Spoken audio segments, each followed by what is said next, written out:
बिस्मिल्लाहिर्रहमानिर्रहीम। अस्सलाम वालेकुम।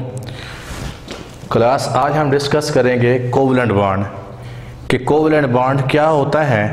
कोवलेंट बॉन्ड कहते हैं ऐसा बॉन्ड जो इलेक्ट्रॉन की शेयरिंग से बने। The bond which is formed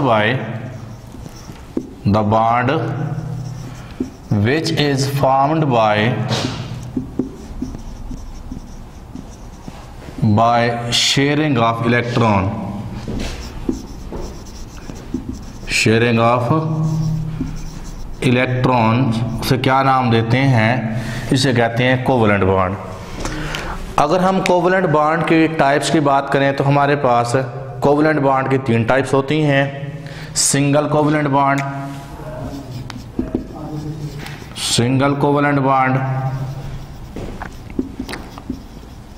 double covalent bond और तीसरी टाइप आती है हमारे पास ट्रिपल कोवलेंट बॉन्ड।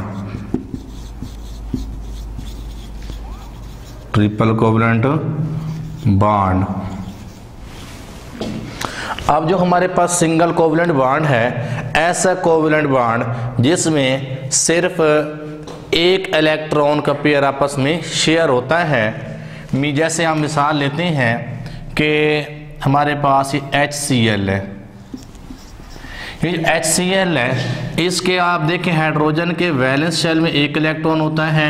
इधर हमारे पास जो क्लोरीन है, इसके पहले शेल में 2 इलेक्ट्रॉन हैं, दूसरे में होते हैं 8 इलेक्ट्रॉन होते हैं। कितने होते हैं? 8 इलेक्ट्रॉन होते हैं। 3 4 5 6 7 8 होते हैं और आखिरी शेल में होते हैं कितने? 7 इलेक्ट्रॉन होते हैं।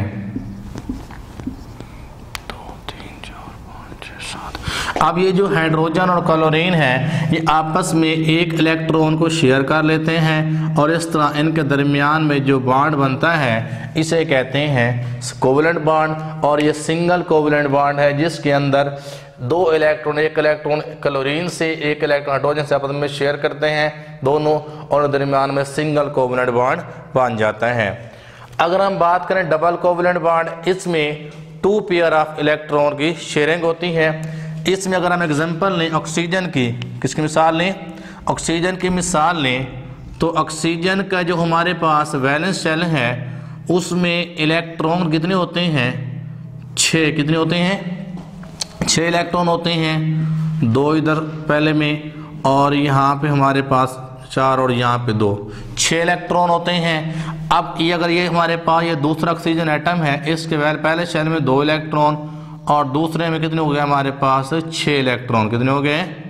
6 इलेक्ट्रॉन मौजूद होते हैं। 2 2 4 और 2 6। अब ये जो हमारे पास ये दूसरा ऑक्सीजन एटम है, ये दोनों आपस में एक एक इलेक्ट्रॉन से शेयर कर लेते हैं। इनके दरमियान में जो बॉन्ड बनता है O2 के दरमियान में, इसे कहते हैं डबल कोवलेंट बॉन्ड। अगर हम देखें ट्रिपल कोवलेंट बॉन्ड की मिसाल लें तो जो नाइट्रोजन है, इसके वैलेंस शेल में कितने इलेक्ट्रॉन होते हैं? 5। कितने होते हैं? 5 इलेक्ट्रॉन होते हैं। अगर ये नाइट्रोजन है, इसका अगर हम देखें वैलेंस शेल तो इसके पहले शेल में 2 इलेक्ट्रॉन होते हैं और इसके जो दूसरा शेल है उसमें कितने इलेक्ट्रॉन होते हैं? उसमें होते हैं हमारे पास 5 इलेक्ट्रॉन। 4 5। ये हमारे पास अगर ये नाइट्रोजन है, इसमें हमारे पास 1 2 3 और 4, ये 5। ये दूसरा अगर हमारे पास नाइट्रोजन एटम है, इसमें एक इलेक्ट्रॉन यहाँ, एक यहाँ, एक यहाँ और एक पेयर यहाँ पे आ जाता है। और देखिए यहाँ पे हम लोग इसमें चूँकि 3 हमारे पास बॉन्ड बनते हैं, इसलिए हम देखते हैं हमारे पास यहाँ पे 3 पेयर ऑफ इलेक्ट्रॉन यहाँ पे बनते हैं। 3 बॉन्ड बन जाते हैं क्योंकि 3 इलेक्ट्रॉन एक नाइट्रोजन से शेयर होते हैं और 3 हमारे पास दूसरे शेयर होते हैं। अब देखें कि इसका भी वैलेंस शेल में 8 इलेक्ट्रॉन मुकम्मल हो गए हैं, इसके भी वैलेंस शेल में 8 इलेक्ट्रॉन मुकम्मल हो गए हैं। ये 3 और 3 6 और 2 8 इसके भी पूरे, और इधर 3 और 3 6 और 2 8 इसके भी पूरे। इस तरह जो नाइट्रोजन है ये अपने आप को स्टेबल करती है by the sharing of electron. अपने वैलेंस शेल में जब ये 8 इलेक्ट्रॉन मुकम्मल कर लेती है, ये हमारे पास ये भी स्टेबल हो जाता है और हमारे पास N2 का मॉलिक्यूल बन जाता है। ठीक है, इस तरह हमारे पास हमने आज पढ़ा single covalent bond, double covalent bond, triple covalent bond के जो हमारे पास HCl है इसमें हमारे पास सिंगल कोवलेंट बॉन्ड बनते हैं। जब डबल कोवलेंट बॉन्ड की हमारी बात की कि हमारे पास जो ऑक्सीजन है इसके अंदर डबल कोवलेंट बॉन्ड बनते हैं और जो नाइट्रोजन है ये दो नाइट्रोजन एटम्स के दरमियान में ट्रिपल कोवलेंट बॉन्ड बनता है और इस तरह नाइट्रोजन का मॉलिक्यूल बन जाता है।